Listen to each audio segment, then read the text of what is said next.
July 7th, this is the Christian Commute. I'm your host, Seth Dunn, and I'm trying to talk loud enough for you to hear me. I'm in my parents' car because they borrowed my car to drive to the beach. Also, I'm going to the beach with them. I'm just driving their car. Now, there's a whole explanation for that, but you don't care. What does that mean for you? Well, one, I'm having to talk loud because I couldn't find any of my microphones or my headsets that work with my phone. Presumably because I left them in the car that I gave my parents. So I'm in their Honda Pilot. Now you heard I'm going to the beach, which means this is the only show you're getting this week.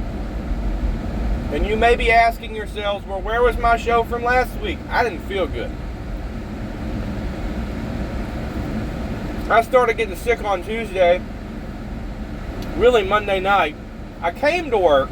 I tried to muscle through the day, but I couldn't do it. I went to urgent care. I spent the rest of the day in bed. And I'm finally better. I still have a bit of a cough.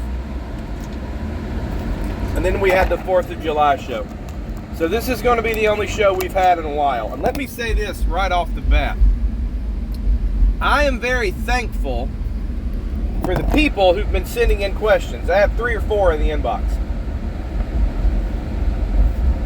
So thank you for the people who stepped up. And I'm sorry that I haven't gotten to your questions because I've been sick or I will be on vacation.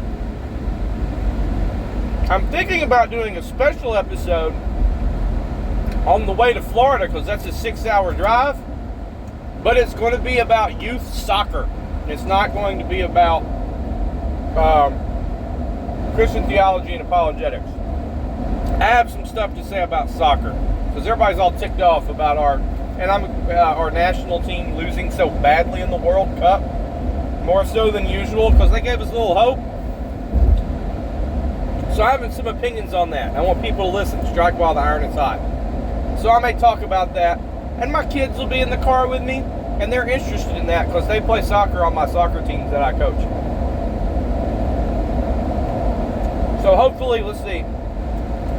Next Tuesday, I hope to have an episode of the Christian Commute for you. Today's show title is Culture Doesn't Care. Culture doesn't care. The Bible chapter review is in Luke chapter 13. And today's question in the inbox, which I'll get to in a minute, is about J.D. Hall's appearance on Tucker Carlson. But first, it's time to remind you about the Why Project. Now, I was going to make an entire show about this by itself.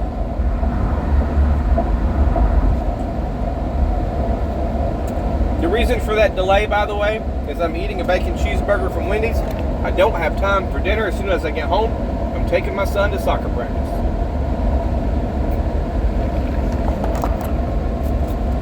So I mentioned before that Crosspoint City Church, and that's whycrosspoint.com. If you're thinking about the Why Project, whycrosspoint.com, whyrockbridge.com, whynorthpoint.org, whyelevation.com. Crosspoint had its annual men's conference, Act Like Men or something like that.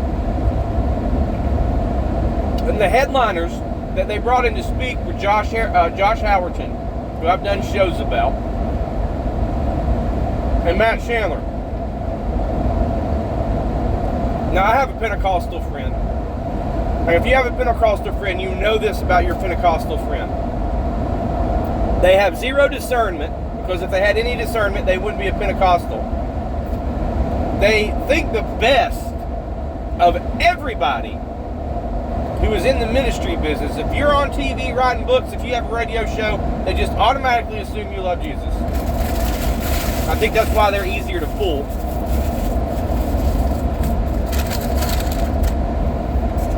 But my Pentecostal friend the other day, he sent me a little video of Josh Howerton, and I'm like, man, I think that dude's a phony. All he cares about is money.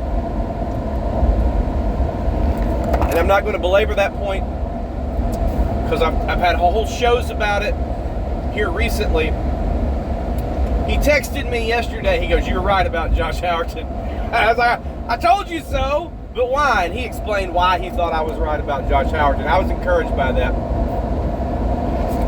But the other headliner at this conference was Matt Chandler. You remember him? Are you tracking with that? Matt Chandler, you're not David. Matt Chandler, are you tracking with that? And he preaches, and he does like this, and you better listen. All right? Big time influencer. Big time pastor. This is the kind of person brought in by a Y Project, secret sensitive Ayatollah of rock and roll, go church in the purple haze, led by Pastor Electric Blue. This is the kind of man they're going to bring in. I'm reaching for my barbecue sauce. Where is it? I'm going to flip out. Did these people forget my barbecue sauce? Hold on. Oh, I see. It slipped inside of my chicken nugget sleeve. So hold on. Just hold that thought about Matt Chandler while I try to not crash and get my food out. I really wish somebody would invent a barbecue sauce where the top of the barbecue sauce, the little thing that you peel off, didn't have barbecue sauce residue on it. Because when you peel it off, then you got to think, where am I going to put this sticky, nasty barbecue sauce? I don't want it to fall in my car. Can't put it in the bag because I have food and napkins in there. All right. So back to Matt Chandler. Village Church in Flower Mound, Texas. This is the kind of crap these people do. It was closed Sunday. No services. And I think this next Sunday it's closed too. And this is what they announced. They said they're renovating their church building, renovating their campus. And that's fine. Nothing wrong with that. If you have the building, you're going to have to renovate it sometimes. But they said the renovation process is disruptive. And they'll actually save money if they can just let the crews work through and not have to pause every Sunday to set up for worship.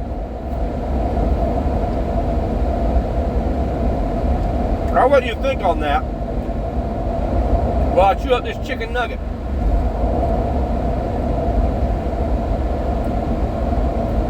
Do not forsake the gathering together of the brethren unless you're having building renovations, right? Now, we know it's okay to cancel church services if there's some overwhelming reason to do so, like a snowstorm, or if you're in the South, a light dusting of snow. Snowstorm, tornado, whatever. Some disaster, some piece of weather. That's fine.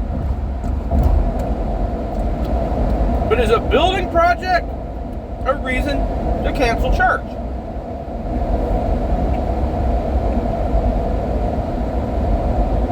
Let me just tell you this. Here within the last 3 years in Cartersville, First Baptist Church and Tabernacle Baptist Church have undergone significant renovations. We're talking $1 million projects here.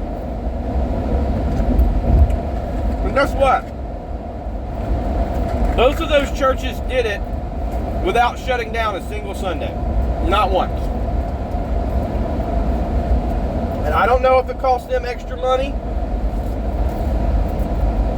to not shut down. I don't think the construction crews work Saturday and Sunday because you don't want to pay crazy overtime. But, it was one of those pardon our progress, excuse our mess type of deal. I was going to First Baptist during the construction. I mean, they had some places kind of roped off. Whatever, there was construction going on. They got through it, and everything was fine, and nobody missed church.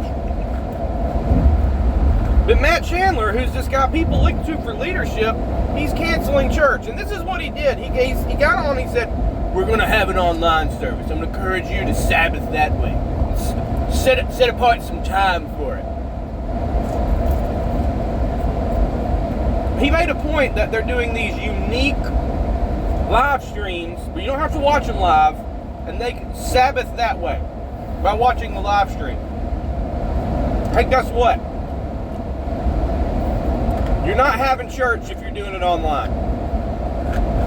Online church streaming is for people who are sick or people who just want to check out your church. It is not the gathered together church. And Matt Chandler knows this. That didn't stop him.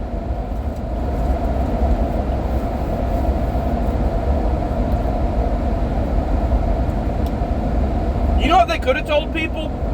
Hey, we have to close the building down for these 2 or 3 Sundays.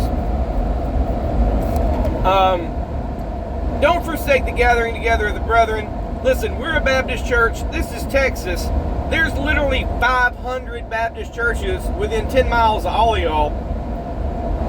Y'all just go to one of those for a couple weeks, gather with those brothers, and then come back when we open the building. They could have done that. They could have said, hey, we can't gather together as a church because the building's closed. We're going to find an alternative meeting space. We're going to go to the convention center for a couple weeks. Rent that out.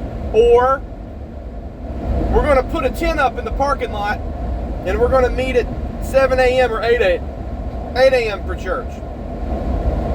I would never say, hey, it's Texas. Why don't you just meet in the parking lot at noon because it's 100 degrees? They could have done that. But no, what they said is we're going to close. And here's an economic reality. July Sundays are low revenue Sundays for churches. You think it's an accident that they chose those days to close? No. It's not an accident. I don't know if I'm going to get into the show topic now. It's not an accident. It was July 4th weekend, and everybody's off on Friday. People are traveling. I went to church this Sunday. The church that I went to, I didn't go to mine. I went to a Presbyterian church this Sunday, the local one. Now I'll go back to mine when I get back from vacation, Lord willing. But I'd been there before, and I was like, well, it's kind of empty in here. It looks half empty. Of course it's half empty. It's July 4th weekend. And half the people are at the beach or on vacation or somewhere playing a ball tournament. I don't know. But they're gone. And with small church or mega church, it happens the same way. People are away on vacation. And when you have a mega church and you have people doing, you might call it occasional giving. They show up and they give something, but they're not going to give if they don't come. So people are out of town.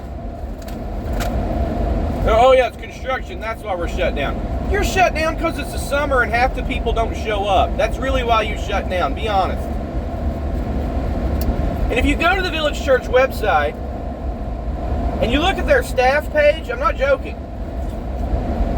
The first 4 people are content and production people. Content manager, production director, rock specialist. They have a guy called rock specialist. They pay him. This is a staff position. What is a rock specialist? It's the dude with the earpiece who's paying attention to the production center. Turn these lights up, or the sound is wrong on that guitar. Change the sound on that guitar. Adjust that camera. It's the guy who it's like the director of the production. When you have a big church like that, and I don't care how reformed they say they are, Matt Chandler, and you have all these staff people who work there to put on a production, that's the standard you set. And in the summertime, or on a long Christmas weekend, or something like that, when those people can't be there, It's like, well, we don't have enough volunteers in our volunteer army to put on our usual production and do our usual child care. Might as well not have church.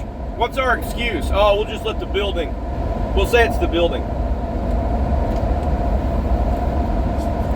So all that to say is, what business of it is ours? None. If people want to be dumb and go to a multi-site mega church, they can be dumb and go do that. It doesn't affect me.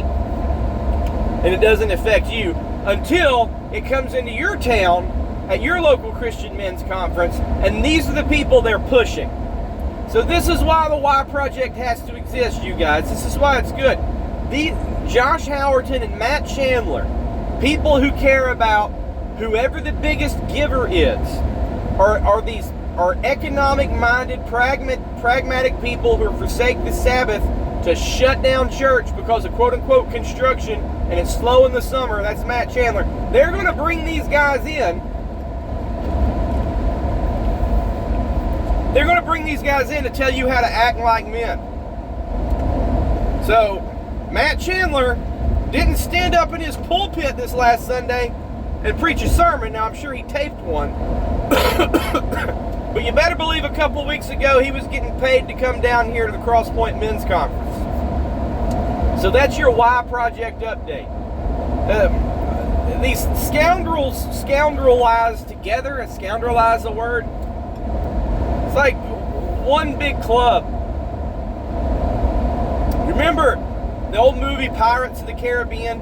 And who is it? Who's the pretty girl in that movie? It's the girl with the, like she always shows her teeth. Orlando Bloom. It's not Kate Beckinsale, but it's some English woman. Oh, when I was a younger man, I could remember all the actors and actresses' name. And now I just have people yelling at their radio. It's her. It's Keira Knightley. It's Keira Knightley. Keira Knightley goes to the island to find a crew. And there's this island where all the pirates hang out, and it's sort of like Mos Eisley spaceport in Star Wars. That's where all the scumbags hang out. It's like that with Goat Church. These guys, they're not together in a denomination like the SBC or the PCA. I mean, they could be in those denominations, but there's this sort of club that they're all in together, and they speak at each other's events. And there's no official thing. But it's like, yeah, Joby Martin and Josh Howerton and James Griffin, that's them. And they're all in it together. And that's the Y Project. So don't forget to give and advertise to the Y Project. And the most important thing you can do is advertise it. More important than giving me money, because I already have a job. But I have money coming in every other Friday. And sometimes after my 6 kids and giant house, I have some left. And I can pay for these things. But I can't be you and advertise it to people, okay? So especially if you're a local listener, hey, have you seen Y Rockbridge? Have you seen Y Crosspoint? And then maybe get one in your town one day. All right. Let's move on. You know what I might do? I might pause this and do the rest of the show while I'm in the soccer parking lot. Just give you a really long one. Oh, look at this. I was in the left lane. I got over in the middle lane because somebody was going too slow, and then they got over and got right in front of me. Ugh, okay. Oh, because he's getting off. He wasn't trying to be nice. Luke chapter 13, verses 22 through 28. This is about half the pericope. If I wanted to do a 2 sticky note show, I could have done the whole thing, but I said, you know what, I got a long show as it is. Let's do the half. Here we go. And he, that being Jesus, and he was passing through from one city and village to another, teaching and proceeding on his way to Jerusalem. And someone said to him, Lord, are there just a few who are being saved? And he said to them, strive to enter through the narrow door. For many, I will tell you, will seek to enter and will not be able. Once the head of the house gets up and shuts the door, and you begin to stand outside and knock on the door saying, "Lord, open to us," then he will answer and say to you, "I do not know who you are, I do not know where you are coming from." Then you will begin to say, "We ate and drank in your presence, and you taught in our streets." And he will say, "I tell you, I do not know where you are from. Depart from me, all you evildoers." That might sound a little bit to you like the same thing he does in Matthew, because it's a synoptic story. It's a little different. It's talking about the goats on the left, sheep on the right, but it's the same general teaching. So what's going on here? Jesus is making his way towards Jerusalem, and he's stopping in the towns and villages to teach. And the message is probably the same message over and over. Because he has this general ministry, right? That he's pronouncing or preaching the gospel and the inbreaking of the kingdom, that he's the Messiah, he's going to get crucified. Sometimes people wonder, like, why is the same sermon in Matthew and Luke just a little different? That's because he gave it about 100 times, okay? And somebody asked him, is it just a few going to get saved? And in so many words, he says yes. Because he says there's a narrow door. Excuse me, I have a residual cough from being sick. Strive to enter through the narrow door. And he says, many will seek and not be able to enter. Because what's going to happen? That door is going to be shut. In this case, the door is a door into the house. And the head of the house is going to shut the door, and people are going to knock. "Hey, let us in, let us in." He's like, "I don't know where you're from. Who are you? Why should I let you in? You're unfamiliar to me. Oh, you taught in our streets. You ate and drank in our presence. I don't know you." In other words, I'm here preaching in the streets now. Listen and accept the message now. Because if you try and accept it later and say, "Hey, remember me from before?" I don't remember you. No, I don't know you. Depart from me, you evildoers. Now, we'll cover next time, Lord willing, and I guess that's next Tuesday, what is to become of those evildoers who have to depart and can't get in through the narrow door. Preview, it's not good for them. Preview, they go to hell. All right, let's move on to the inbox. After I did 2 minutes of Bible and complained about Matt Chandler for 20. All right, we're going to have to write that ratio here sooner or later. This question is from Mary in North Carolina. Please give an analysis on the full 1 hour and 42-minute Tucker Carlson interview with Jordan Hall. No. So sorry, Mary. I know you're a long-time listener. That's a lot of inside baseball. That's really not the format of this show, by the way. So this is a show in the car that we talk about a subject. It's not the kind of podcast, remember, where I sit down at a desk with my computer, play a clip from something interesting, and then talk about the clip. That's just not our format. Now, I do that on the Y Project when I review those bad sermons, but that's exceedingly rare. So, number one, that's just not the format of the show. And number two, that's a lot of inside baseball. I know a lot of you out there know me from Pulpit and Pen, know me from riding with Jordan so many years, and being in that reformed niche. Jordan would call it a reformed niche. I know some of you know me from that, but some of you don't know me for that, and you don't care what happened. You don't listen to Tucker Carlson, and you don't necessarily care what happened on his podcast. So I'm not going to give like a deep review. I gave a review the other day, and I said, hey, I agreed with what he said theologically about Israel, and I'm not going to cover all the rest. But I will say this by way of answering your question, Mary. The first part of the interview where he's talking about dispensationalism and the idea that Israel is separate from the church as a people of God, and the church is supposed to somehow have some view of supporting Israel. I don't agree with that.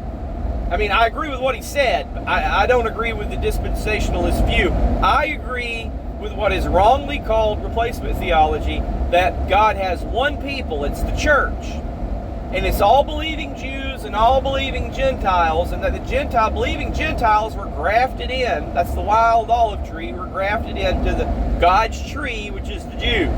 But we know there's unbelieving Jews that have always been unbelieving Jews, all the way back to Korah's rebellion, right, who were cut off, okay?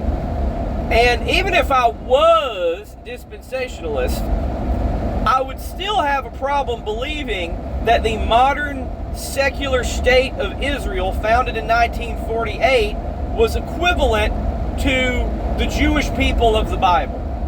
And that's the theological point Jordan made. He made it on this big platform, and it's fantastic. Now, all the stuff he said about the Scofield Reference Bible and the Jewish associations with that, I really can't speak to that because I don't know much about it. Maybe he's wrong, maybe he's right. I don't know. I do think the Scofield Reference Bible and its dispensational views helped, especially in the Bible Belt in the Southeast and evangelicalism, to make dispensationalists sort of our default dominant view. I do think that. And then he moved on to criticizing the modern secular state of Israel. I'm not an apologist for Israel. I mean, I've got tourism advertisements that are like gay themed to go to Israel. Like, Israel is very gay friendly, and I think it's very pro-choice friendly. You know, you can get abortions there, I think. It's definitely not a conservative theocratic state run by Moses like you would find in the Bible, okay? I think it's on the left. So I'm not this big Israel supporter. And that's a good argument you can make for the secular nation of Israel not being God's people, because look how worldly they are. So I would agree with him there. But when he goes on to these, you know, he went on to that Ron Cantor example of, well, Ron Cantor did this and Ron Cantor did that. And then Ron Cantor got on social media and said, you know, you've slandered me, and he made his video. Ron Cantor made his own video refuting Jordan on several points. And Jordan had one really good point that I think got missed, and all his claims is that, well, Ron Cantor tried to make a Christian channel in Israel, and Israel shut it down, and Ron Cantor, or at least his cable company, said, oh no, well, you know, we're not trying to convert Jews. And there's documentation on that. But if you look at that Ron Cantor interview, Mary, you'll see there's a lot of claims that JD made, not just in the Tucker Carlson interview, but in some written things he's wrote about Ron Cantor. It looks like JD didn't really do his research on Ron Cantor, especially with his, I think his relationship to Mike Bickle. And Ron Cantor was like, I raised all kind of money to investigate Mike Bickle, and JD said I wasn't doing it. And it sort of made it look like JD didn't do his homework. And by the way, I want to point this out. The thing that JD originally got in trouble for and got really tanked for, and listen, it wasn't DUI and it wasn't getting hooked on Xanax, it was getting sued for irresponsible reporting in the secular world. And he went back into the secular world, that is Tucker Carlson, and started making claims about people again. And, Ron Cantor was just cutting them to pieces. And it's like, you can't get on a national interview and speak like that, and you're right about this one very important thing, but then you miss 3 or 4 other details. What are people going to focus on? So I think what he should have just stuck with is saying, all right, Israel has laws against evangelizing young people, which they do. Do you guys know that? Israel has laws against evangelizing youth. You can evangelize grown-ups, but not youth, or proselytize, I should say. I don't guess you can proselytize any religion towards them, Islam, Christianity, or whatever. And you gotta, that's going to blow your minds in America, because we pour all our money, basically almost all of our internal missions budgets, not missionaries internationally, but domestic missions budgets, into youth groups and converting the youth, because we're trying to get the young impressionable people before they get old and worldly, I guess. Can't do that in Israel. By the way, that's bad. That's a bad law. Any law that says you can't share the gospel with somebody, whether they're 12 or 18 or 6, is a bad law. So that's ungodly. What do you expect? He should have focused on that.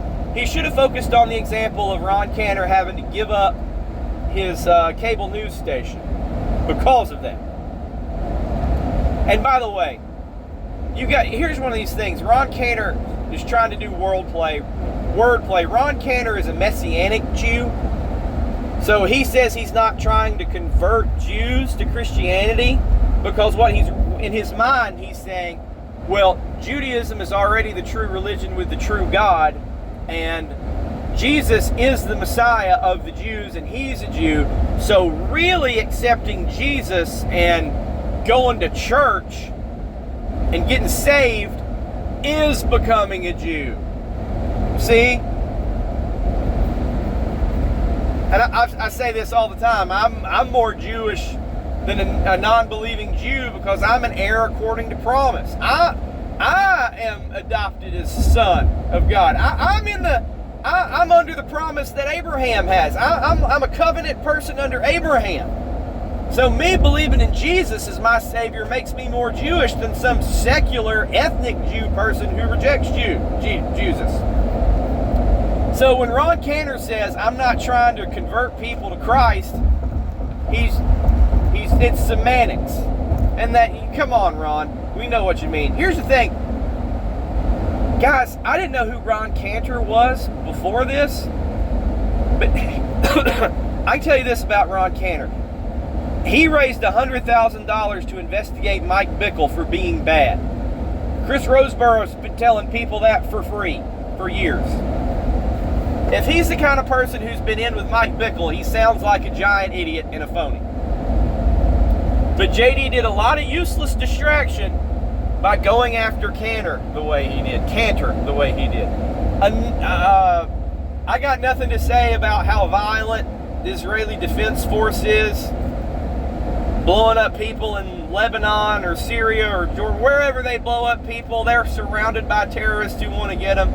It's one of those things, omelets and breaking eggs. That's just part of war. I don't know what else to say. Maybe it's good, maybe it's bad. I'm not trying to be a foreign policy expert. Now, another thing JD talked about, and this is shooting yourself in the foot. Shooting yourself in the foot. Saying that the Ottoman Turks were kind to Christians when they ruled Palestine, as compared to the Jews now. So Jordan made this point, like, well, you can't have a cable station to be Christian now in Israel, and Israel taxes churches. I think it's property tax, not income tax. But I'm not an expert on Israeli tax policy or military policy. And he said the Ottoman Turks didn't tax churches, which is technically true. And he was talking about an era under something known as the millet system. So when the Ottoman Turks ruled, their empire had something called the millet system, and basically they would say, we're ruling over some people who are foreign to us. They're not Muslims, but what we're going to do is let them have their culture, and they're going to have, under our millet system, their head, like their ethnic ruler. It's like the way the Romans let Herod run Judea, so we're going to give them this nominally Jewish person so they feel like they have a Jewish king. And he's going to be a ruler in addition to or Roman governor Pilate. Ultimately, they all answer to Caesar. So the Ottomans let people keep their religion. They let the Orthodox, Eastern Orthodox be Orthodox, right? And they had their little society, but they had to pay a tax to the empire. And here's the thing. All conquered people have to pay taxes to the people who conquer them. That's not a Muslim thing. But the Muslims do have their tax, the jizya tax. I sound like Hank Hill. I'm not paying that jizya tax. I'll tell you what, Peggy. Jizya, whatever it is, that non-Muslims have to pay. That really is a Quranic thing. And under the millet system, individual Christians did have to pay that throughout the Ottoman Empire. But JD's specific point,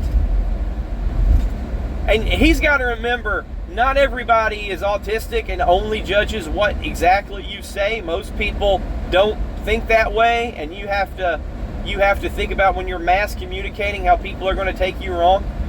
JD was talking about the Ottomans didn't tax churches and the modern Jews do. That's his point. Sorry, my kid called. I lost my train of thought. We're talking about Ottoman taxes. He's talking about how the modern Jews tax churches, but the Ottomans didn't tax churches. Okay, they didn't tax churches, but they taxed Christians. And you're talking about how they handled Christian holy sites in Palestine. Since when do we Protestants, especially Reformed Baptist Protestants, care about holy sites? Holy sites are generally part of Catholic superstition, where I have to go to this site and see the Shroud of Turin that supposedly Jesus wore, and then they got the middle finger bone of Apostle Paul over here flipping off a mosque, and if I touch it, it'll heal me of sepsis. You know, that we don't believe in that nonsense. We don't believe in relics and holy sites. We believe that God does not live in a building built by human hands. We believe that the veil of the temple was rent and that the Holy Spirit lives in us. I got a holy site for you. The intersection of Highway 41 and Cartersville Main Street, and I'm driving across it right now, and it's a holy site because I'm on it and the Holy Spirit lives in me. All right? We don't have to pilgrimage to the Far East to see holy sites. I'm not against tourism to seeing where Jesus lived. I think that's cool. But the idea that the holy sites are this Christian thing, not for us. What do I care if a bunch of Turks protected Eastern Orthodox and Roman Catholic superstition holy sites? What does Jordan care? I want to tell you he doesn't. But he's trying to make some broad secular point about the sociological point about these Christians. And why in the world did the Turks protect those sites? The same reason Orlando protects Disney World. Hotel motel tax, people. Tourism is good for your economy.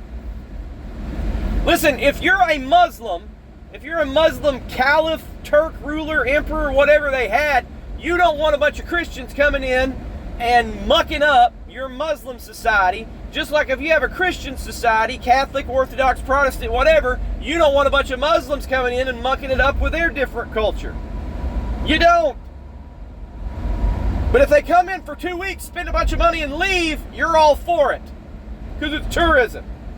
So of course the Ottoman Turks kept up the Christian holy sites. There was an endless stream of pilgrims bringing in, spending money at the falafel stand and buying flying rugs at the Oriental Market, okay?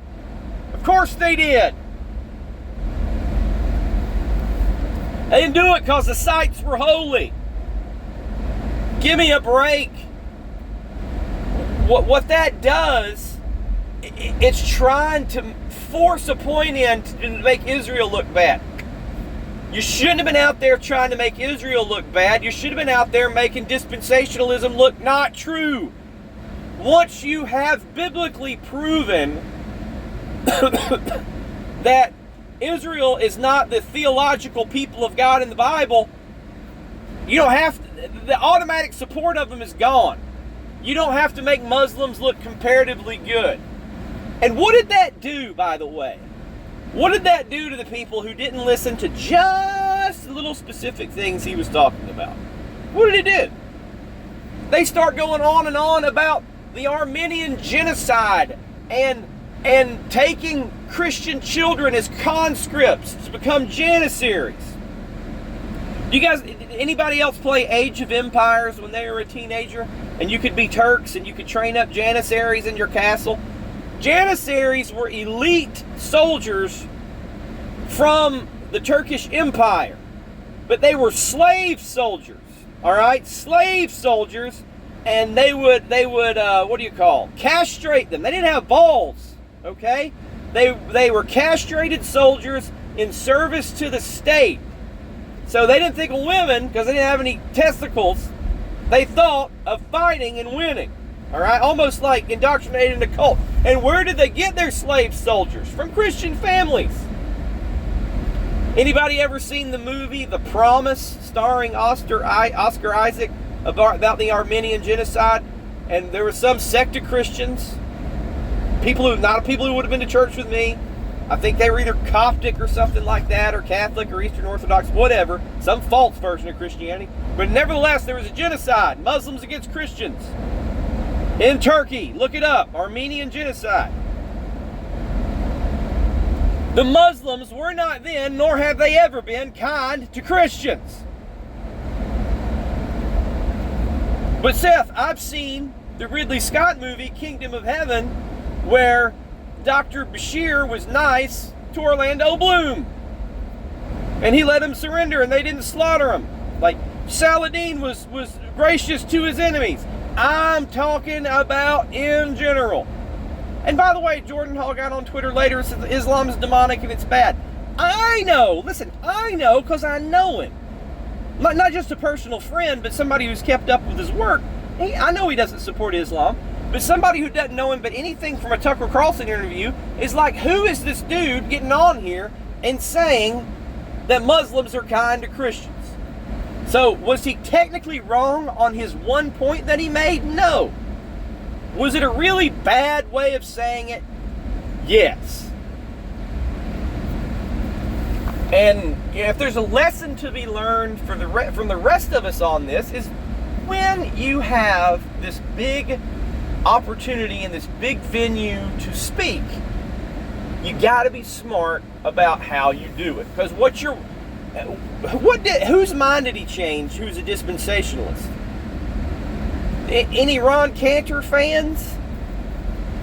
No, I mean, he just made really the people who don't like Islam, which is, I don't like Islam.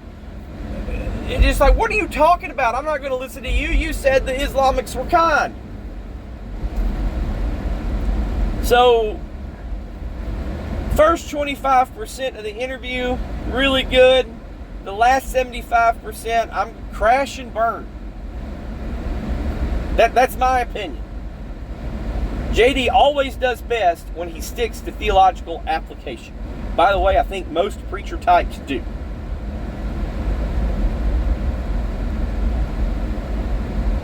So, Mary, that's my in-depth analysis. That's really more inside baseball than I said I was going to give.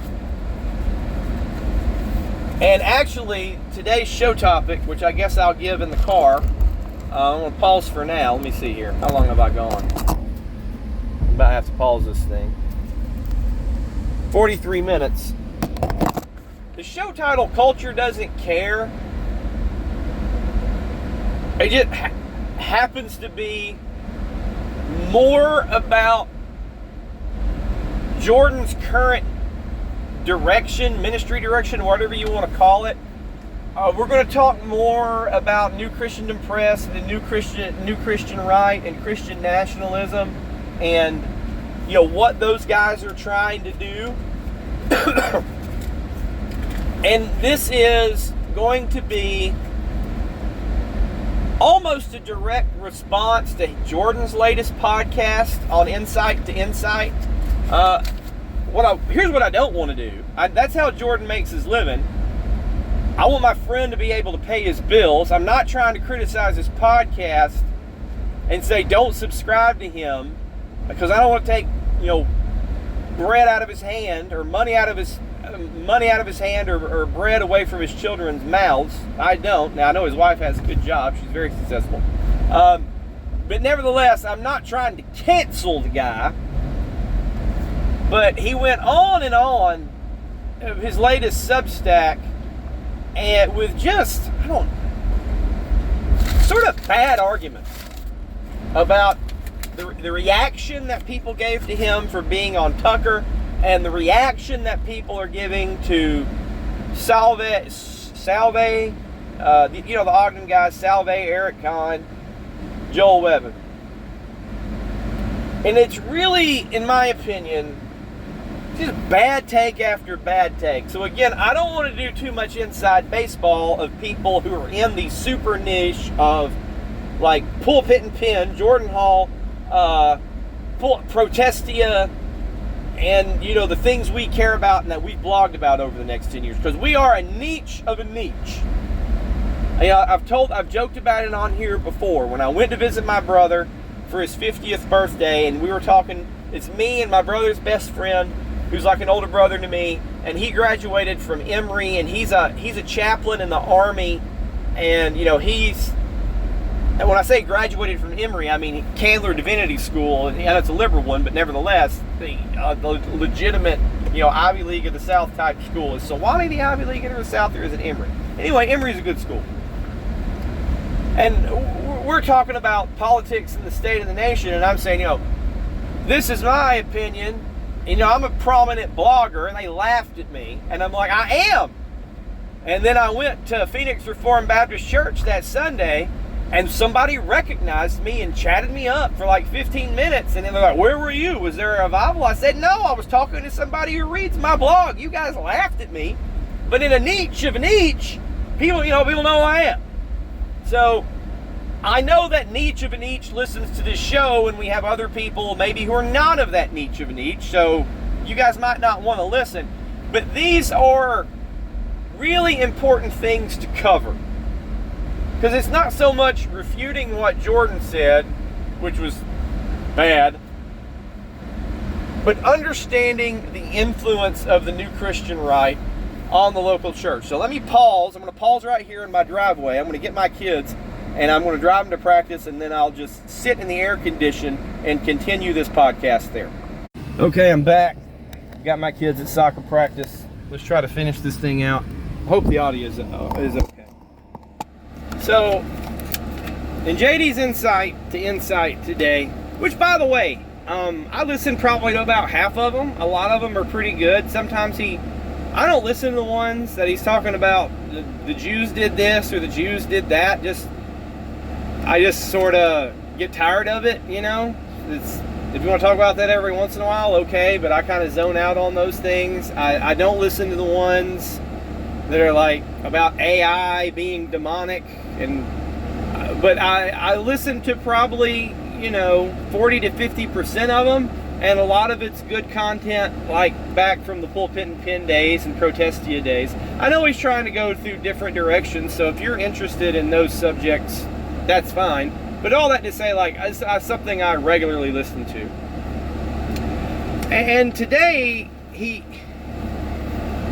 was basically defending the Christian nationalists against the people who criticized them.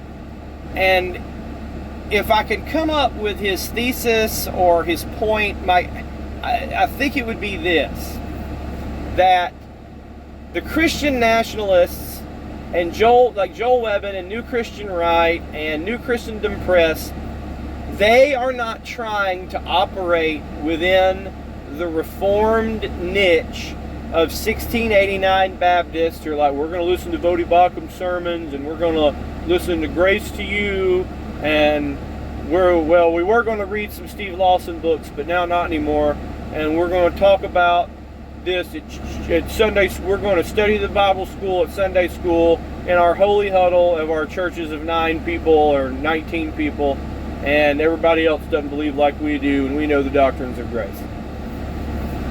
So JD knows more than anyone about the foibles, if you will, of the Reformed Baptist culture or camp or niche or whatever you want to call it. And what JD's argument is you have the discernment minister types, like the Protestias and Pulpit and Pen, and we're focused on the same old, but what the New Christian Right and Christian nationalists are trying to do, they're trying to go out and influence culture, and they're trying to evangelize people and stop criticizing them because they're trying to get Christ's name out there when all you guys care about is, more Bible study and, did Russell Moore wear the wrong COVID mask? Okay, I think that's what he's getting at. And I'm going to lay this right on out there. As I was listening to his podcast today and him talking about the people who've criticized him for what he said on Tucker Carlson, or the people who've criticized Joel Webbin and Brian Sauvé, he sounded a lot like Rick Warren and Bill Hybels. And it's like, I don't know if he understood that's who he sounded like. So do you guys remember, not this summer, but I think it was either this last summer or the summer before last at the Southern Baptist Convention, when this SBC kicked Rick Warren's church out? Like, they disfellowshipped Saddleback Church because they had female pastors, and not just website female pastors, but I think people as teaching pastor and preaching pastor, they said, we're disfellowshipping you. And Rick Warren got up on the microphone and he started talking about the huge influence Saddleback had had. He didn't defend egalitarian doctrine. He didn't attack complementarian doctrine. He didn't argue one way or the other for women preachers. He just talked about how many people Saddleback had baptized.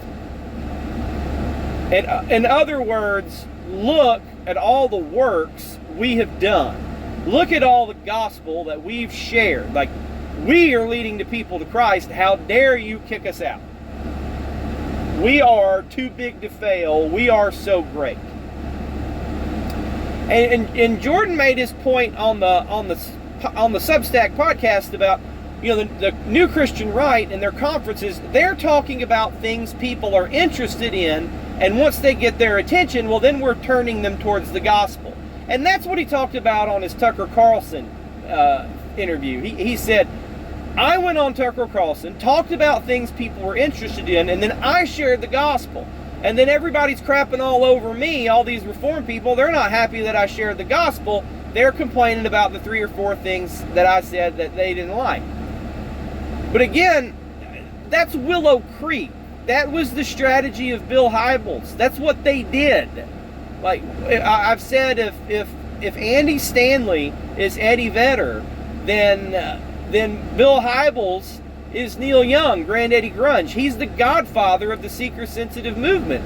And what Willow Creek did was go out and take surveys, and Willow Creek and Saddleback did this too, about what people liked and what they were interested in, and then built activities around that with the hopes that, well, then those people would come to Christ. So congratulations, Jordan. You're now advocating for the very Willow Creek and Bill Hybels Saddleback strategy that you used to condemn. Okay? The Bible says there weren't enough pages and not enough books to write down everything Jesus said. It says that in the book of John. Or if I may speak hyperbolically, there are not enough terabytes of data on the internet to hold all the podcasts and blogs that Jordan Hall wrote against Rick Warren, being seeker-sensitive and being worldly, so that worldly people would get interested in what you were doing and then sharing the gospel. So it was really discouraging to hear him talk about a bunch of Reformed Baptists being pietistic while he's out sharing the gospel with people on Tucker.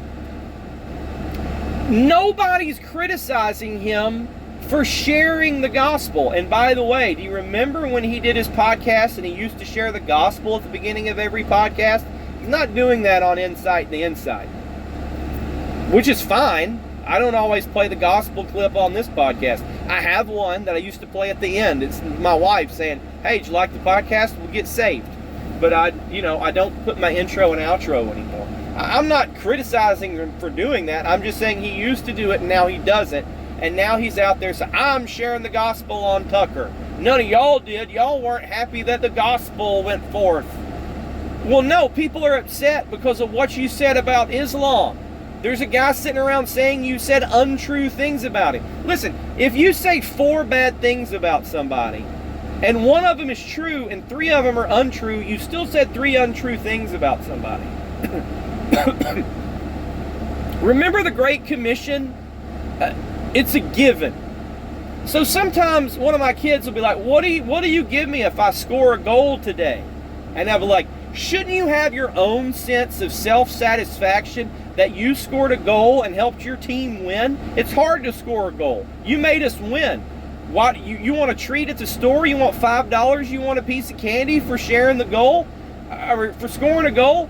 Hey, I'm not a Reformed Baptist, any type of Baptist. If you're a Great Commission Baptist, right, that's what they wanted to rename the Southern Baptist Convention to, who's got Matthew 28 memorized, don't come out here to us and start bragging that you shared the gospel.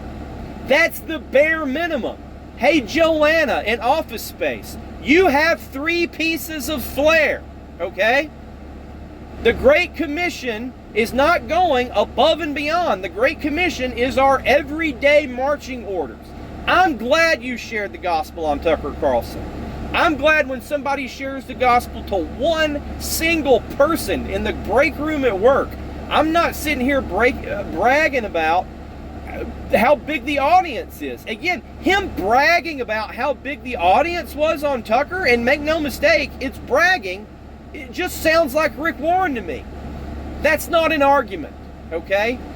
That's an obfuscation. And here's the thing. Jordan is very good at debate tactics and rhetoric. He was on the debate team in high school. And he's transferred that into what he calls his wrecking ball writing method, which is basically just throw 10 things at the wall, and there's so many things you've thrown at the wall, some of it's going to stick because people can't handle the volume. That's a debate topic, all right? So if it works for anything. If you're doing a formal, moderated, or judged debate, it works for anything. So if somebody gets out there and says, we need to have speed limits in this country, and the speed limit needs to be 55. And if the speed limit was 55 and below, we'd have 40% less wrecks. Insurance rates would be 35% less. We wouldn't need as many state patrol officers on the road. There'd be less fatalities, and because of these fatalities, we'd have to pay less welfare when people die. Do you understand that when parents die on the road, the state has to take care of their kids and maybe their medical care, and taxes are higher because of it, and because we have all these wrecks on the road, we have to build more on the road. So people just make all these arguments. The other guy on the debate saying, well, we're going to be late if we have these restrictive speed limits. We won't get any commerce done. And he might have one good argument, but the guy with like 10 arguments, it's not that they're 10 good arguments, it's that they're 10 arguments. William Lane Craig does this to people all the time. He has his memorized 5 theistic arguments: the cosmological argument, a teleological argument, an axiological argument, and a couple forms thereof of another one. He has a math argument now. So he gets up there in this rehearsed speech, and he just blows them away with these 5 rehearsed, really good theistic arguments. And the poor dumb atheist doesn't have time to refute all 5 of the arguments. And what happened? William Lane Craig won another debate. So that's what Jordan does. He does wrecking ball stuff. And then he knows his listeners. He'll get on there and say, I shared the gospel. Oh, nobody's saying you didn't. Why aren't you happy? Like, we're not the older brother who's upset about the fatted calf. Like, I can't speak for Justin Peters or whoever else. I'm not jealous that Jordan went on Tucker. When I saw Jordan Hall going on Tucker Carlson, I was happy. I said, look at that, my friend's on Tucker Carlson. This is awesome.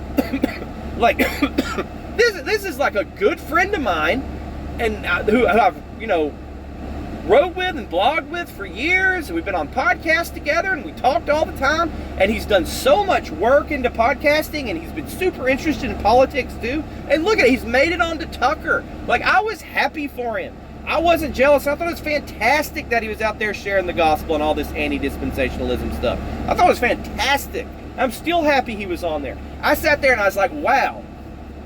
Tucker Carlson has interviewed Vladimir Putin, and then my friend. I was like, wow, that's cool. That's a Kevin Bacon connection. You could Kevin Bacon me to Vladimir Putin now. Now, there are a group of people, you know, that he talks about on Twitter, like the mob of people who are criticizing him. Like, and there are, and there always will be, a mob of people on Twitter to criticize him and criticize the New Christian Right.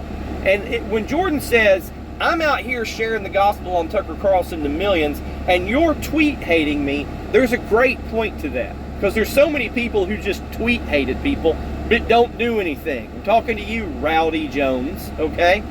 But at the same time, and I'm not at all trying to diminish sharing the gospel. Like, one of the things Jordan said on the Substack, he was talking about, we don't need more Bible study. We need to go out and do street abortion ministry. Like, you don't save babies from abortion by doing more Bible study. Eventually, you have to get out there. And he wasn't belittling Bible study, just like I'm not belittling sharing the gospel. That's fantastic. But I'm saying that's what we're supposed to do. I'm super happy the gospel went forth. But I know God's sovereign, and God could share the gospel on Tucker, and God could share the gospel in the break room, and all he needs to do it is a rock. Because what did he say? The rocks will cry out. That's what Jesus said. Jesus, tell these people to be quiet. They're saying, Hosanna, Hosanna. He said the rocks will cry out if they shut up. And that's what we need to remember as preachers and ministers and podcasters, that all God needs is a rock. And you know, Jesus went to Saul, who was breathing threats and murders against the disciples. He's an anti-gospel guy, and in about 1 second turned him into the dude who wrote half the Bible. Okay? So, pardon me if I'm not impressed by the size of your reach that you went on cover. That's like golf clap. Don't come off looking like Rick Warren. And I am not falling for your debate topic, which steers away from all the things you said wrong because you did one or two things right. Okay? And by the way, I'm not the one who got on there and criticized. Okay? What have I been critical of? And what was David Morrill at Protestia critical of? Joel Webbin. So, one of the things Jordan is trying to do is defend Joel Webbin and defend his conference lineup. And Jordan brought up what he calls the gatekeepers and the little warlords. Right? He talks about the little evangelical warlords and gatekeepers. These people like James White and these people like Doug Wilson, who says, like, they're supposed to be the ones who are gatekeeping and say, you can say that or you can't say this. And that's been done at Pulpit and Pen. I wrote an article critical of James White once, and I had to take it down. It's like, well, you can't say anything bad against James White, even though he's wrong, or James White's friend, even though he's wrong. Take the article down. So let's not act like Pulpit and Pen hasn't gate-kept before, all right?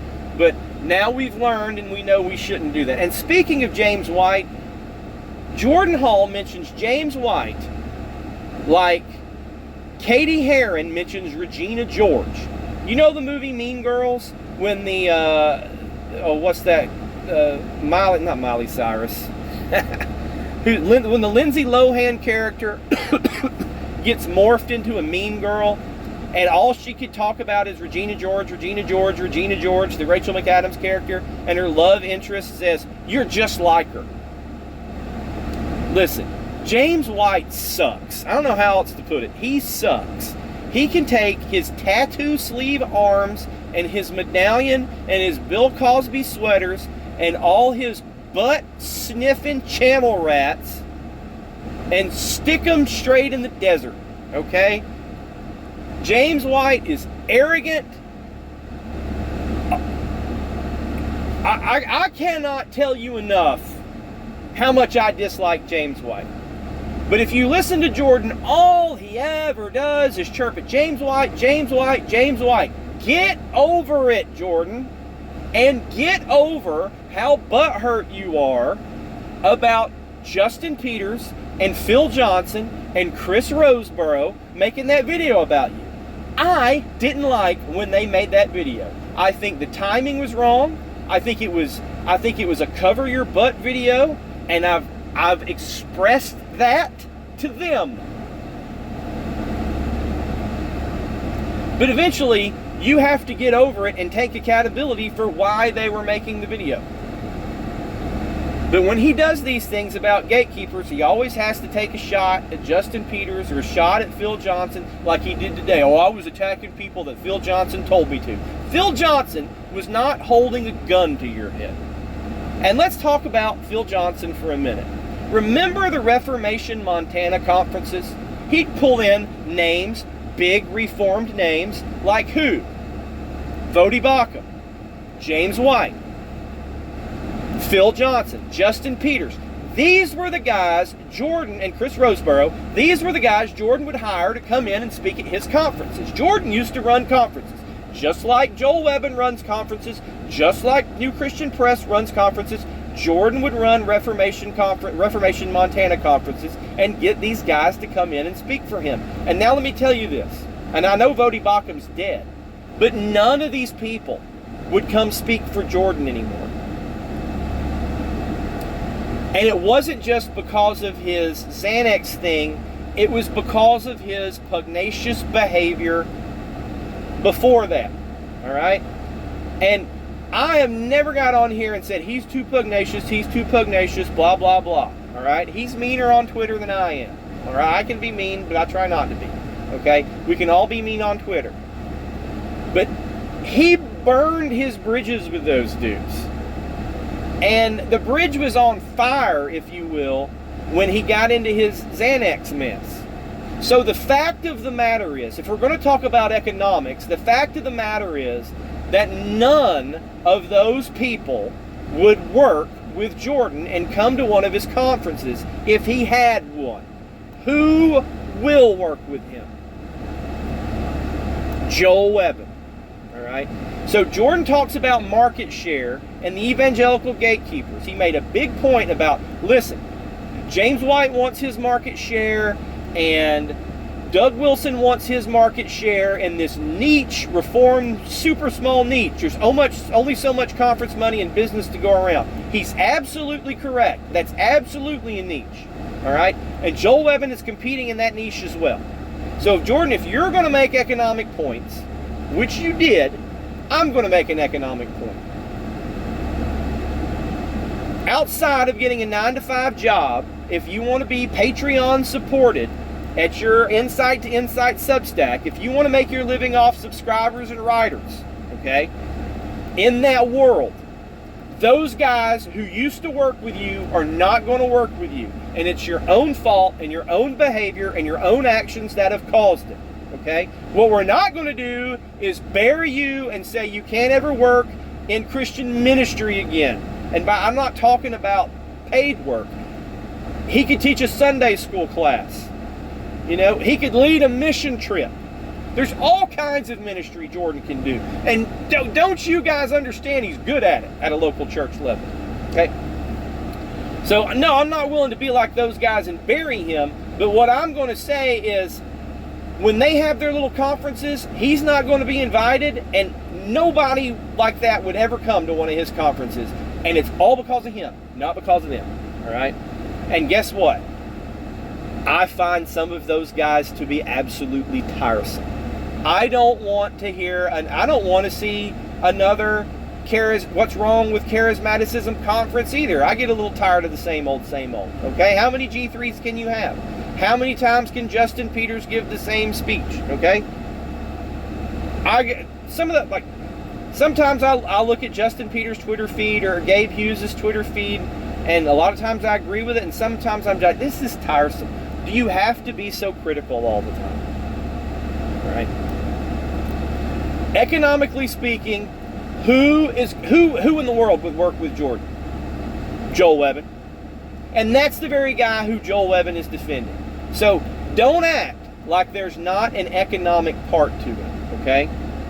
Because as Jordan had said himself, he got a 9-to-5 job after he stopped being a pastor, but he doesn't have one anymore. He's doing full-time writing and making a living through Substack.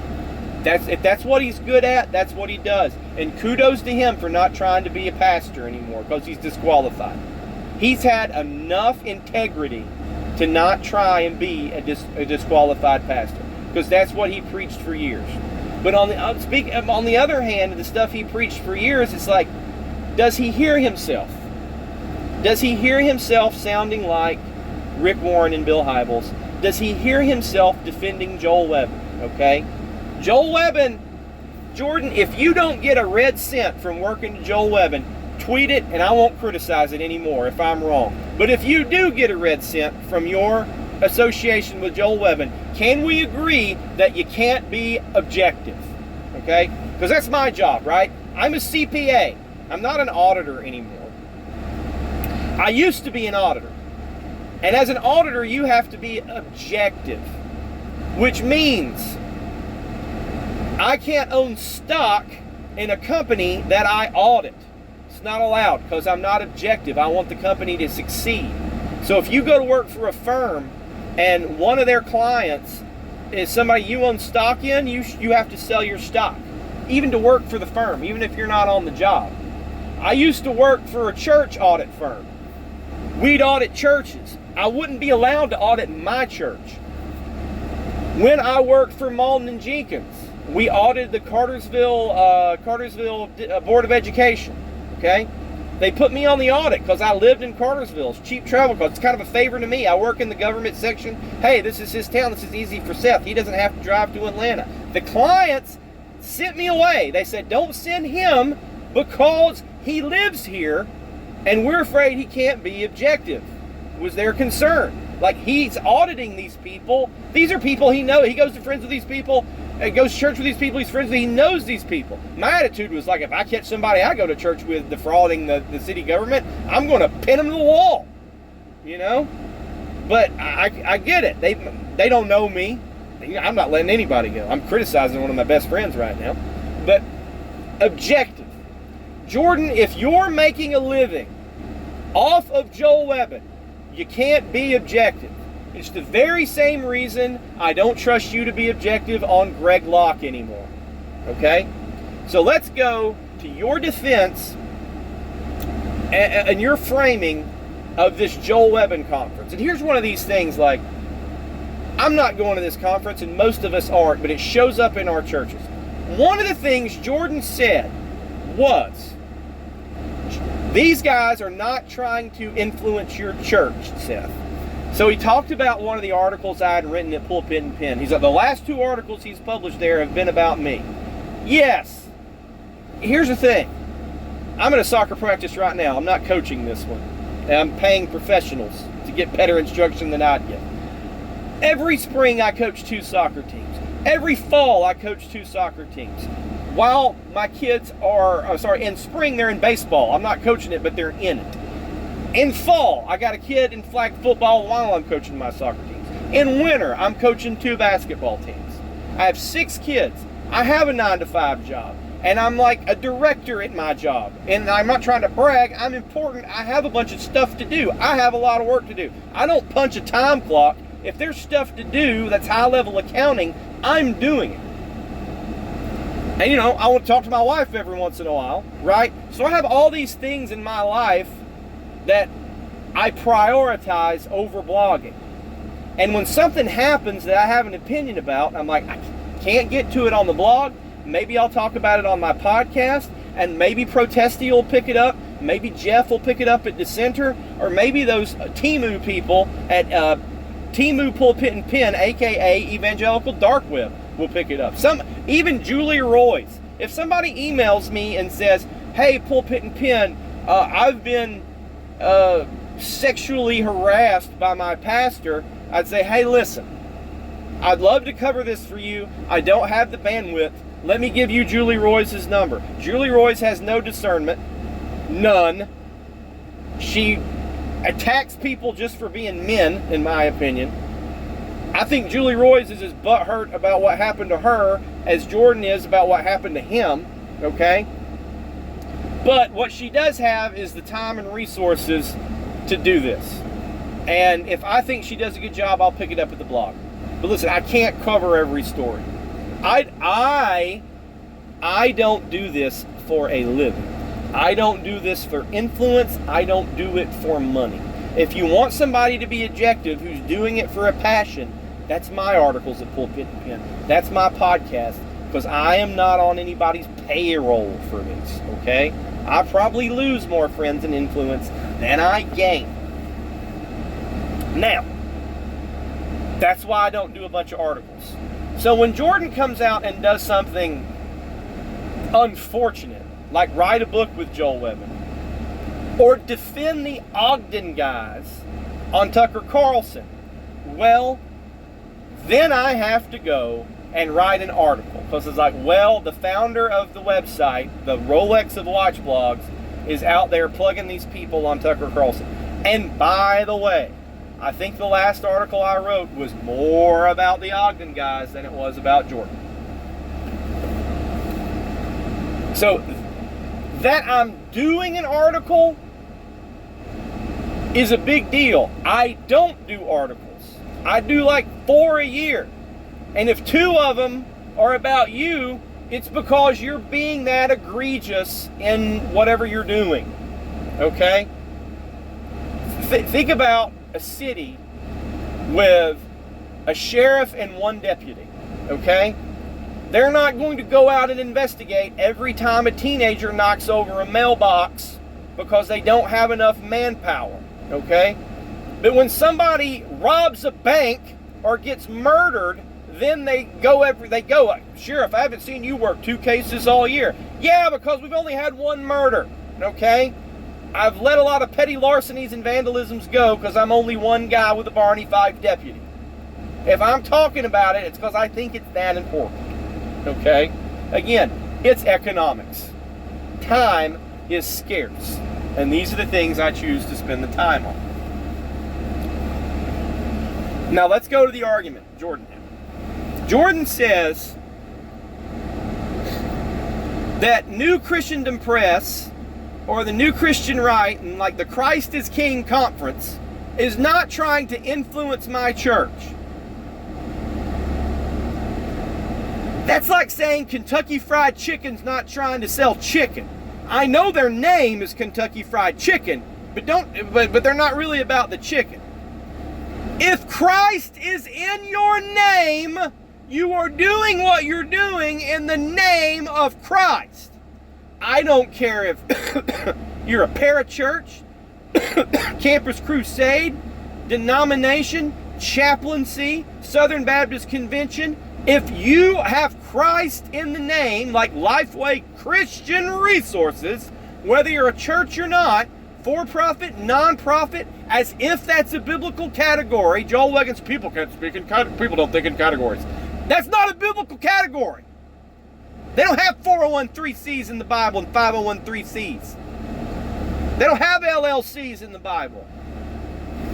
I could care less whether your website or conference is a non-profit or for-profit. It doesn't make a difference to me. But if you're going to call it Christian, then you're trying to influence the church. The market's not church people. Give me a break. You just called it the New Christian Right and the New Christendom Press. But you're not trying to sell to Christians.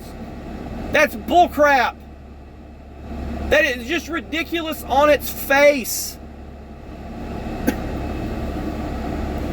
So don't tell me those people are not trying to influence my church. Don't tell me there aren't people out there talking to brothers in church who say stuff like, I've been listening to the Haunted Cosmos or whatever. I've been listening to this Rico Suave out there in Ogden, and I've been listening to Joel Webben, and maybe we should read The Jews and Their Lies more by Martin Luther. Hitler had some good ideas. We need to start challenging this post-war consensus. That does get into your church, which is why I'm talking about it. And I don't care if it's a little podunk 7-person Reformed Baptist church who does more Bible study than abortion sidewalk ministry, or a giant church like Cross Point or Woodstock, or a mid-sized church like First Baptist or Tabernacle. It's getting in, especially to the young people, especially to the young men. That's what they're trying to do. Anybody who wants a movement needs to influence young men, especially the disaffected one, and that's exactly what NXR is doing. That's exactly what New Christendom Press is doing. So don't tell me they're not trying to influence my church. And whether they're trying to or not, they are influencing Christians. If you influence a Christian man, you influence a Christian family, and you influence the Christian church. Period. End of sentence. We're the new Christian right. Okay, you're saying you're Christian. That's my Lord and Savior, Christ. They were first called Christians. And what was it, Antioch, where they were first called Christians? If you're saying you're Christian, you're trying to influence the church. And by the way, this idea that we're trying to influence people outside the church. Let me give, here's an anecdotal story. When I used to work at the Resnick Group in Atlanta, it was an urban firm, okay? So not everybody there is a good old Southern Baptist boy like me, okay? It's urban. They had Roman Catholics, Eastern Orthodox, and a bunch of Jews. Cone Resnick is the name of it now. It's an accounting firm owned by Jews. There's a lot of accounting firms owned by Jews, I guess. Okay? Somebody out there, and now out there in the webbing world is like, no wonder Seth attacks us. He's employed by Jews. He's an accountant. It's the Jews. It ain't the Jews. Quit blaming the Jews for everything. You just sound racist. You just sound like a Nazi. And when you literally have Nazis, New Christian Right, or New Christendom Press, I should say, at your conference, don't act like, oh shucks, too bad.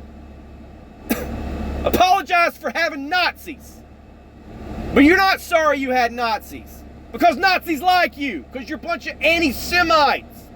Do you know you don't have to say I'm an anti-Semite to be an anti-Semite? So none of these guys, you can't say I said I was an anti-Semite. No, I can just tell by your words and actions. A website orthodoxy. Don't say you say, but you believe one thing on your website. We're totally orthodox. I see what you say and do.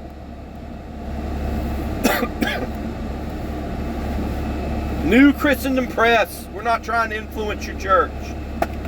All right. So I had this guy. When I learned what Ash Wednesday was working in Atlanta. Like, well, all these people got ashes on their head. We don't have people with ashes on their head in Cartersville. All right. We got one Catholic church. We never see them. I worked with a guy. His name was Michael Hagisimos. He was Greek, and he was Greek Orthodox. And he was like, what are you? We used to be friends. We go to lunch together. I'd go to lunch with a Catholic guy and a Greek Orthodox guy. Sharing the gospel with them, huh? I mean, I know I'm not out there on Tucker. I'm sharing the gospel in the lunchroom. But he's like, what are you? I'm a Baptist. And he's like, well, wow. Like, what's the deal? Because, I've seen Westboro Baptist on TV. And I'm like, okay. And I had to explain to this guy, you're Greek Orthodox. You have a patriarch, and you have an ecclesiastical setup. I said, Baptists are not like that. Every Baptist church is independent. Those Westboro Baptists don't represent me. Okay, but he didn't know that. Yeah, he's a Greek Orthodox guy. In Georgia, there's literally 1 million of me and literally 12 of him. Okay, not literally. But I'm the Baptist he knows. I'm the Baptist he knows to ask that. Could have asked 1 million people. Georgia's got more Baptists than peaches. More Baptists than peaches and peanuts, okay? But he thinks that's what Baptists are. So guess what? When you put the Christ is King conference from the New Christian Right, you are now representing Christ to people who don't know Christ. Well, it's for profit. You're darn right it's for profit, Joel. You're darn right it's for profit. Now here's Jordan's argument. Like, you guys don't get it. We're out there trying to evangelize the lost. See, we're getting them in with the new Christian right, Christ is King conference, because we're talking about politics after Trump, and that's what that's what the culture's interested in. But then Joel is going to funnel them to Right Response Ministries, which is a non-profit Christian organization, and that's where they're going to find me teaching them. Right Response Ministries, Christian organization run by Joel Webbin. Do you guys remember when Joel Webbin started the Response Church, which was an Acts 29 church, which was the church he started after his original Vineyard church that he started in San Diego? So here's the story of Joel Webbin. Joel Webbin, obviously more interested in politics than he is in religion, started his own church. It was a Vineyard church. I think he had Vineyard backing. Had a sexual relationship with one of his congregants as the pastor, which therefore disqualified him from being a pastor. Then started another church, named it the Response Church. The response to what? Now here's one of these things where back in the pulpit and pen day, we would make fun of the stupid seeker-sensitive church who had names like Elevation, Revolution, Relegation, and Response. It's an Acts 29 church with a stupid name, coming out of Driscoll and Chandler land. That's Joel Webbin. That's why I say he trades doctrine like Pokemon cards. So here you have an unqualified man starting a politically themed church. It's the Response. Response to what? And now he has Right Response Ministries. Oh, it's a ministry. No, it's an unqualified pastor who's again started another church. I forget the name of it, Covenant, whatever gas station church he started in Texas. So now Jordan is working with this unqualified man. And that's where the concern comes in, Jordan, for the church, for the sheep, for the people in the pews. Remember them? The people in the pews? The people in the pews at Joel Webbin's gas station church. They have an unqualified pastor ruling over them at his fake church that he just started because he's more concerned with profit and ministry. So here you have a pastor who probably spends more time in his for-profit ministry than he does actually ministering and pastoring and shepherding the people, which he's not qualified to shepherd anyway. Okay? So yes, it's a for-profit ministry, and we're out here just trying to reach the culture. The last person I want influencing my culture in the so-called populist social revival is an unqualified wolf of a pastor like Joel Webbin.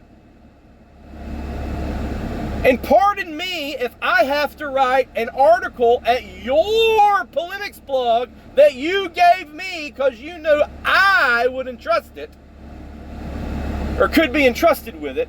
Pardon me if I have to busy myself from all the other things I'm doing to write an article about the dirt bags that you are advocating for on Tucker Carlson. That's my objective opinion. So if you're one of the Substack people, if you're one of our mutual listeners, I'm not condemning him to hell or anything. I'm not anathematizing him.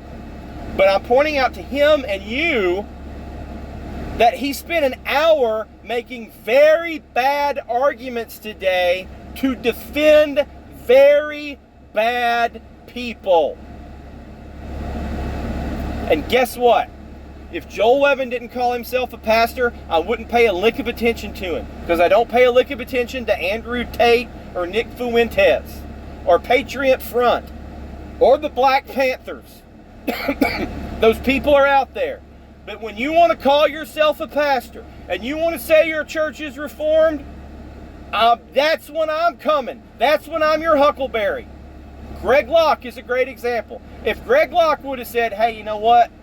I'm really good at social political commentary. I'm a really good MAGA commentary guy, but I've disqualified myself from the ministry, so I'm just going to take my secretary / mistress / wife over here and I'm going to start something like the Daily Wire, and I'm going to rag on liberals but sound like an IFB pastor when I do it. Good for you, Greg. Have at it. But if you want to call yourself a pastor and do deliverance ministry while you're doing it, I'm your huckleberry. So Joel Webben, Rico Suave, Eric Kahn, Dale Partridge, and whatever Doug Wilson, four-stripe Adidas, Temu knockoffs are out there. If you guys want to stop calling yourselves pastor and playing church and putting your Christian, quote-unquote Christian podcast out there to influence the young men at my church, if you want to stop, I will never write about you again. I'll leave you alone. But if you want to call yourself pastor in a church of my Lord Jesus Christ, then you're going to hear from me, you're going to hear from Protestia, and I guess you're going to hear from a bunch of crappy people on Twitter. And it's another disappointing day to hear quote-unquote polemic Santa Jordan Hall out here defending these people.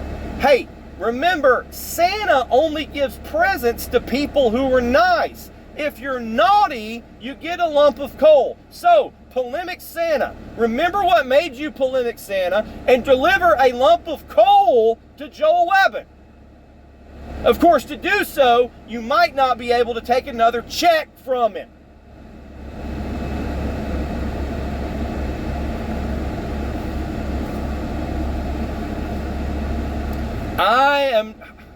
It's hard for me, it's just bringing it all back home. It's hard for me to believe that Jordan believes his terrible argument that I will summarize for you again, that New Christian Right and New Christendom Press and the like are going out to make conferences that secular people are interested in for the purposes of making them interested in Christ and bringing them into right response ministries and teaching them the Bible then.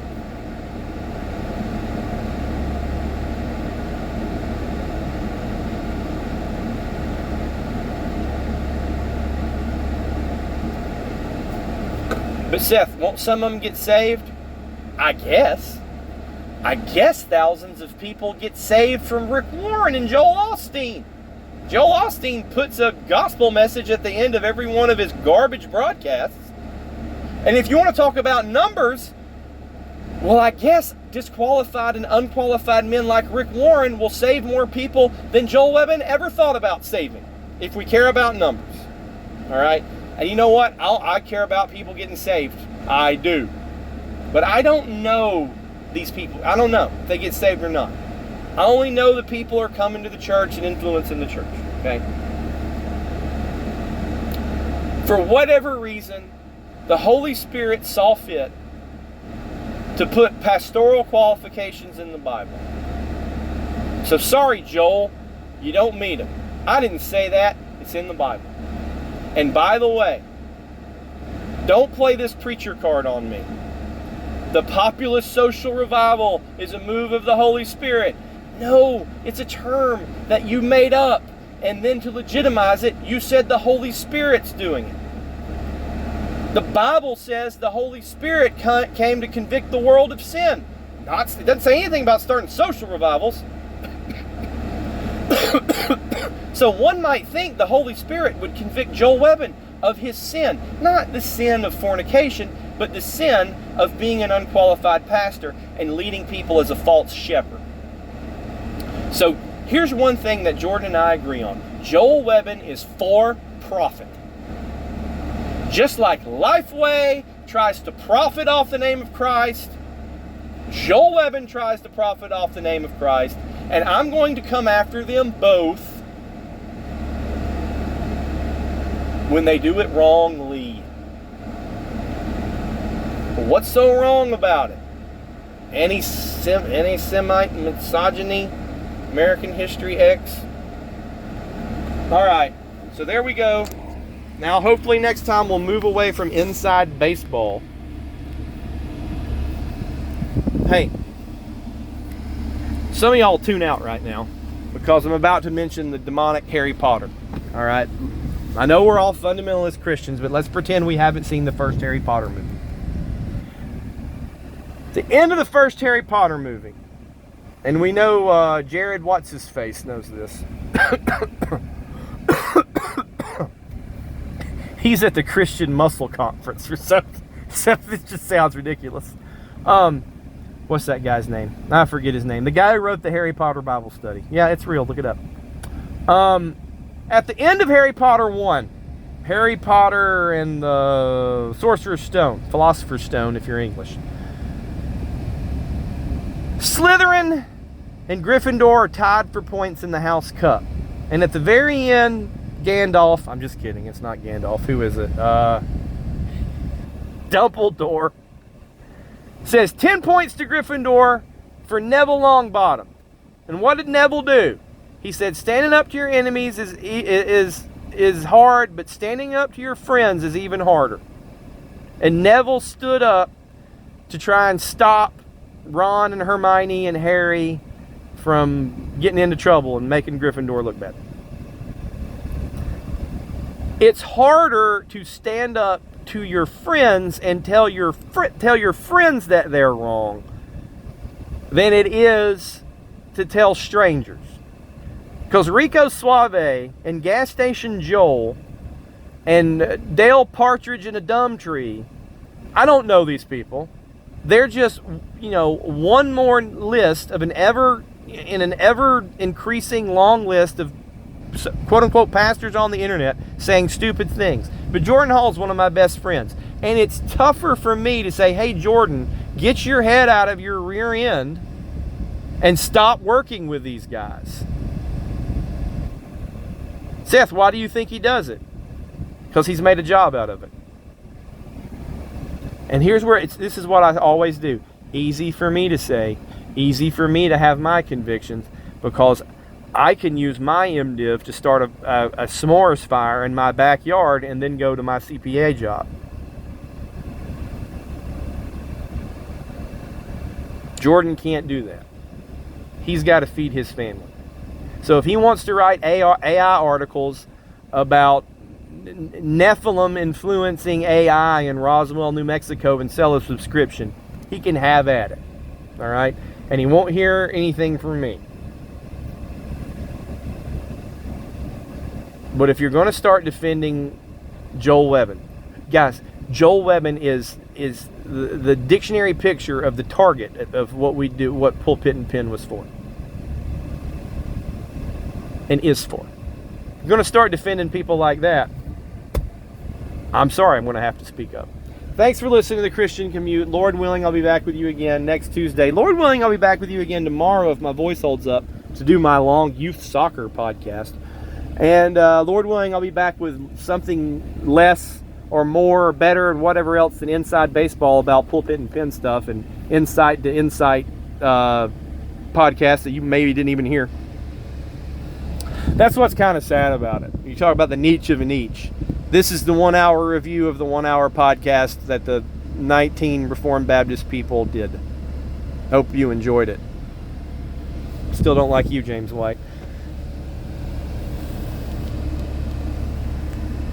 Regina George. Thanks for listening to The Christian Commute. Lord willing, I'll be back with you again next week. As always, God bless, and as always, remember, Christianity is not about getting saved. It's about being saved.